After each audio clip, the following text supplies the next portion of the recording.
바벨론의 느부갓네살 왕이 예레미야에 대하여 사령관 느부사라단에게 명령하여 이르되 그를 데려다가 선대하고 해하지 말며 그가 내게 말하는 대로 행하라. 이에 사령관 느부사라단과 내시장 느부사스반과 궁중장관 갈사레셀과 바벨론 왕의 모든 장관이 사람을 보내어 예레미야를 감옥들에서 데리고 사반의 손자 아이감의 아들 그다랴에게 넘겨서 그를 집으로 데려가게 하매 그가 백성 가운데 사니라. 예레미야가 감옥들에 갇혔을 때에 야훼의 말씀이 그에게 임하니라. 이르시되 너는 가서 구스인 에벤멜렉에게 말하기를 만군의 야훼 이스라엘의 하나님의 말씀에 내가 이 성에 재난을 내리고 복을 내리지 아니하리라 한 나의 말이 그날에 내 눈앞에 이루리라. 야훼의 말씀이니라. 내가 그날에 너를 구원하리니 내가 그 두려워하는 사람들의 손에 넘겨지지 아니하리라. 내가 반드시 너를 구원할 것인즉 내가 칼에 죽지 아니하고 내가 노량물같이 내 목숨을 얻을 것이니 이는 내가 나를 믿었음이라. 야훼의 말씀이니라 하시더라. 아멘.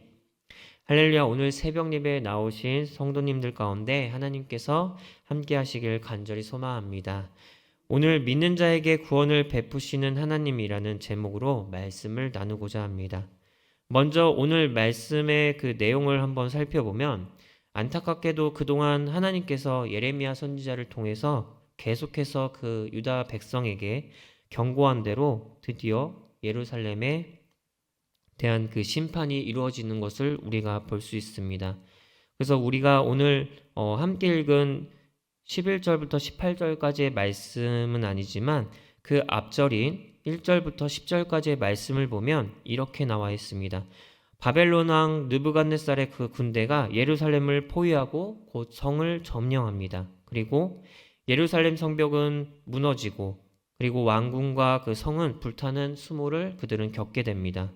이때 그 유다의 왕이었던 시드기야는 바벨론을 그 피해서 도망을 치다가 붙잡혀 눈이 뽑히는 고통을 당하게 되고 사슬에 묶여서 다른 사람들과 함께 그 바벨론으로 포로로 끌려가게 됩니다.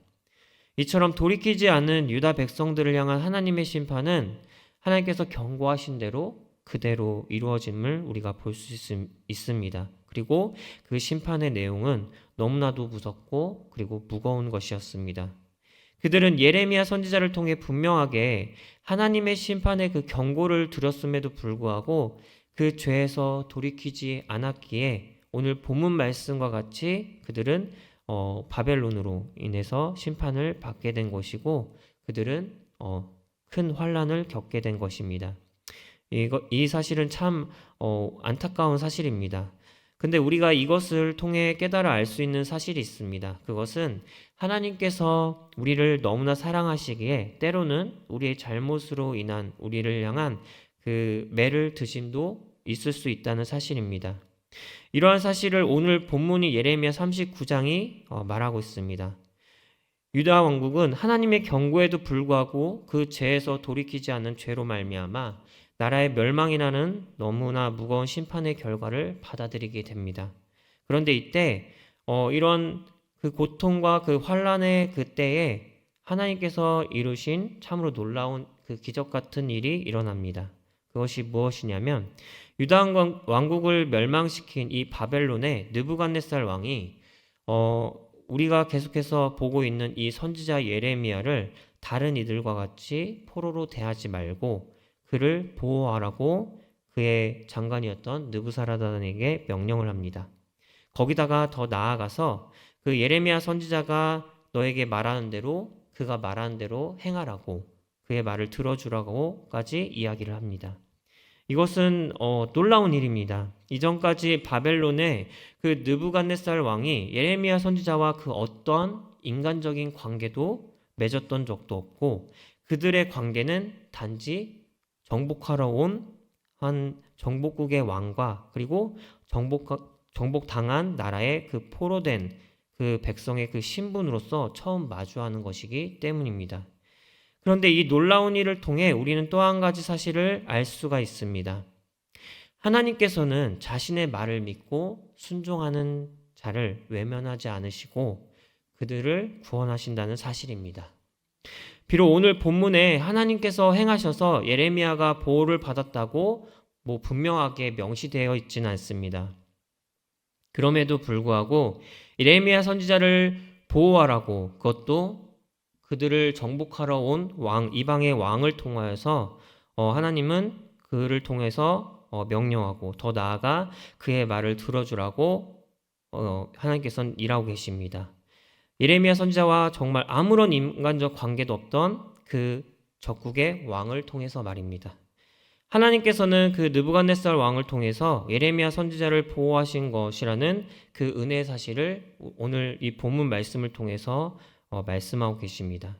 그런데 더 놀라운 것은 하나님께서 베푸신 은혜는 여기서 끝이 아니라는 사실입니다. 하나님은 예레미야 선지자만 구원하신 것이 아닙니다.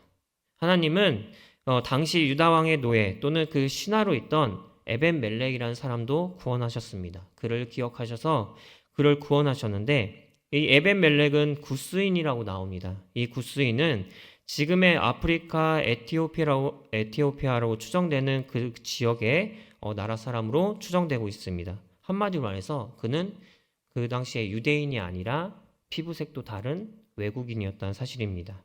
그런데 그는 이전에 구덩이에 던져져 굶어 죽게 된 예레미야 선지자를 향해서 당당하게 왕의 앞에 나아가서 악한 자들이 예레미야 선지자를 그 구덩이에 넣은 일이 불의한 일이며 그를 구원해야 된다고 주장했던 사람입니다. 그리고 그 주장으로 인해서 왕의 허락을 받고 예레미야 선지자를 그 구덩이에서 건져내 구원한 사람이 바로 이 에벤멜렉입니다. 하나님은 이런 에벤멜렉을 잊지 않으셨습니다. 그가 유대인이 아닌 이방 사람이었지만 그가 예레미야 선지자를 구원하여서 하나님께서 예레미야 선지자를 통해서 말씀하고 있다는 사실을 믿었던 그의 믿음을 보시고 그의 구원을 약속하고 계십니다. 하나님은 예레미야 선지자를 통해서 이렇게 말씀하고 계십니다. 내가 내리는 심판을 너가 눈앞에서 볼 것이나 너는 그 심판을 받지 않을 것이며 너는 바벨론의 손에 넘겨지지 않을 것이고, 그리고 내가 반드시 너의 생명을 구원할 것인데 그 이유는 네가 나를 믿었기 때문이다 라고 이야기하고 계십니다. 하나님은 이렇게 분명하시며 그 은혜와 사랑이 넘치시는 분이십니다. 자신에게 순종한 자들, 자신에게 그 믿음을 보인 자들을 기억하시고 구원의 은혜를 베푸시는 분이십니다.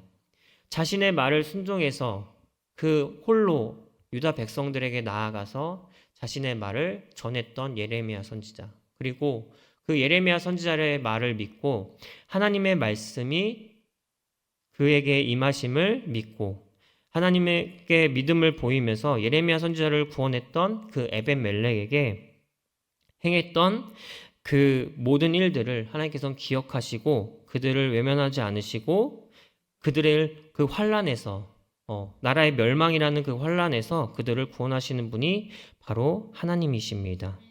비록 자신의 눈앞에 펼쳐지는 그 환경과 그 상황들은 나라의 멸망이라는 처절한 고통과 그 혼란한 상황에 놓여 있다 할지라도, 그리고 언제 어느 때 자신도 거기에 휩쓸려서 죽게 되든지 아니면 다른 사람들과 같이 사슬에 묶여서 그 적국에 포로로 끌려갈지 모르는 그런 혼란한 상황, 그리고 두려운 상황에서 하나님은 그들의 믿음과 그 순종을 보시고 외면하지 않으시고 그들을 구원하십니다.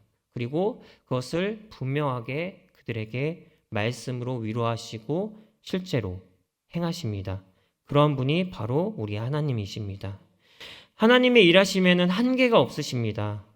그리고 하나님은 필요에 따라 정말 말도 안 되는 그 관계를 통해서도 우리에게 일하시고 우리를 보호하시고 구원하시는 분이 바로 하나님이십니다. 오늘 본문 말씀에 그 예레미야 선지자와 에벤멜렉을 보호하고 그를 구원하는 일에 있어서 적국의 왕이었던 느부갓네살 왕을 통하여서 일하셨던 것처럼 우리의 삶에서도 하나님은 우리를 보호하시고 구원하실 때 정말 우리가 생각지도 못한 상황과 생각지도 못한 관계를 통해서도 하나님은 일하십니다. 그런 것을 보면 정말 하나님의 일하심에는 한계가 없으심을 우리가 볼 수 있습니다. 그리고 이러한 하나님의 놀라운 섭리와 하나님의 은혜를 오늘 본문 말씀이 그 당시 유대 백성들뿐만 아니라 우리에게도 전하고 있습니다. 그리고 동일하게 그 메시지를 우리에게 전하고 있습니다. 너가 어떠한 상황과 환경 가운데 있다 할지라도, 우리가 어떠한 상황과 환경 가운데 있다 할지라도 나를 향한 그 믿음과 그 순종을 나에게 보인다면 내가 너의 눈앞에 보이는 상황과 환경과 상관없이 내가 반드시 너를 보호할 것이고 내가 반드시 너를 구원할 것이다 라고 하나님은 오늘 본문 말씀을 통해 유다 백성뿐만 아니라 우리에게도 말씀하고 계십니다. 성도 여러분, 오늘 본문을 통한 하나님의 메시지는 분명합니다. 그리고 그 메시지는 오늘 본문 말씀 당시의 유다 백성들뿐만 아니라 현재를 살아가고 있는, 비록 그 당시에 나라가 멸망이라는 그런 혼란한 상황을 우리가 지금 이 시대에 겪고 있지는 않지만 우리 각자가 겪고 있는 그런 혼란한 상황과 어려운 상황과 그런 고통 가운데서도 하나님은 동일하게 분명하게 말씀하고 계십니다. 이런 하나님의 약속이 그리고 이런 하나님의 메시지가 지금 이 현재를 살아가고 있는 이 성도님들의 삶 가운데 이루어지기를 간절히 소망합니다. 그래서 성도님들의 삶 가운데 그 하나님의 일하심이 이루어져서 하나님을 믿는 자들이 과연 하나님의 보호하신 가운데, 하나님의 인도하신 가운데 어떻게 살아가고 어떻게 은혜와 사랑을 받고 살아가는지를 성도님의 삶 가운데서 분명하게 보이기를 간절히 소망합니다. 그리고 그런 성도님들의 삶이 남들에게 주변 가운데 빛과 소금이 되는 값진 증인의 삶이 되기를 간절히 소망합니다. 기도하시겠습니다. 사랑의 많으신 아버지 감사합니다. 하나님, 하나님의 은혜와 사랑으로 말미암아 이 새벽 가운데 또 깨어서 하나님께 예배를 드릴 수 있게 하여 주심에 감사합니다. 하나님, 오늘 예레미야 39장의 그 말씀을 통해서 결국에는 하나님께서 그 경고하신 대로 하나님을 따르지 않고 하나님께 나아가지 않았던 백성들에게 하나님께서 동일하게 그 심판을 내리시고 그리고 그 나라의 멸망이라는 고통을 안기신 것을 우리가 봅니다. 하나님, 그러나 그 가운데서 하나님을 믿고 순종했던 사람들 예레미야 선지자와 또 에벤멜렉에게 하나님께서 외면하지 않으시고 그 나라의 멸망이라는 그 죽임을 당할 수도 있는 그 두려움 가운데서 그 혼란한 가운데서 하나님께서 그들을 구원하시고 하나님의 그 보호하심과 인도하심 가운데 있을 거라고 분명하게 위로와 하나님께서 그 구원의 메시지를 전해주신 것을 우리가 말씀을 통해 깨달아 알게 됩니다. 하나님, 그리고 이 말씀이 현재를 살아가고 있는 우리에게도 동일하게 말씀하고 계심을 우리가 압니다. 우리가 삶을 살아갈 때에 많은 그런 고통과 혼란한 상황들을 겪게 됩니다. 하나님, 그러함에도 불구하고 내 눈앞에 보이는 그 혼란한 상황과 그 고통 가운데 내가 집중하지 않고 하나님이 나와 함께 하시며 하나님이 나를 보호하시며 하나님이 나를 인도하실 것을 내가 믿고 하나님께 집중하며 하나님께 나아갈 때에 하나님께서 내 삶을 통하여서 일하실 것을, 내 삶을 통하여서 나를 보호하시고 내 삶을 통하여서 하나님께서 나를 인도하실 것을 내가 굳게 믿고 나아갑니다. 하나님, 그 믿음 가운데 그 소망 가운데 하나님께서 응답하여 주옵소서. 하나님께서 내가 믿고 나아갈 때 그 모든 일들 가운데 역사하셔서 하나하나 그 일들 가운데 관여하시고 그 일들을 통하여서 하나님께서 살아계심을, 하나님께서 일하고 계심을 알게 하는 귀한 은혜와 사랑을 베풀어 주옵소서. 하나님, 이 시간 가운데 기도하며 그 소망을 가지며 나아갑니다. 하나님께서 함께 하사 홀로 영광 받으시고 그 소망 가운데 응답하여 주옵소서. 예수님의 이름으로 기도드리옵나이다. 아멘.